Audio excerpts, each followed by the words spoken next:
Shubor nakaslem jong unongsan Hima.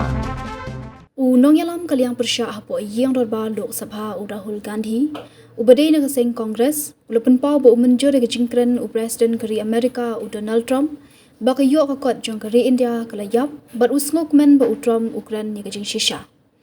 Haba kilat pathai kubor kilabu jingkali halor kajingkren Trump ya ka yok kakot kari India Rahul ulaong hatu pimpat jutip baka yok kakot jong kari India kalahyar dak boong babaro kawai ke perthai ketip baka yok kakot jong kari India kalahyar bha Henry tang menteri rang badu bat ke menteri tenat platingka kimtip ya gani ka BJP kala penkut ya ka yok kakot hari India ula bendra Rahul ula kenthoru ba menteri rang badu kari Narendra Modi utrei tang nak benta ugotam adami kadai nakani baka India bat ke US ke yate kular ka khai pateng bat menteri rang badu unle thek kumbakran Trump laong Rahul kini kecingkran Rahul kadai hadian ba presiden kari US Donald Trump ula penbena ban bu khajana 8% yaki mar ki bawan na India sha Amerika bat kentho e kecingya dei jong ke India bat ke Russia da ka baong baka yok kakot ne ka economy jong kini ki artali kiri kala yap bat ke India bat ke Russia kila banang penhiar lang ya ka yok kakot jong ki.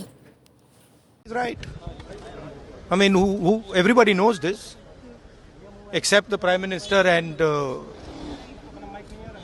Finance Minister. Everybody knows that the Indian economy is a dead economy. I'm glad that President Trump has stated a fact. What more do? Why are you asking this question?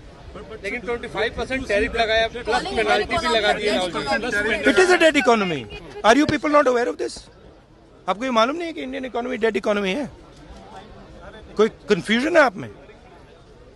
पूरी दुनिया जानती है कि Indian economy is a dead economy और बीजेपी ने इकोनॉमी को खत्म कर दिया है. क्यों खत्म किया है? अदानी जी की मदद करने के लिए खत्म किए. तो आप लोग हैरान क्यों लग रहे हो?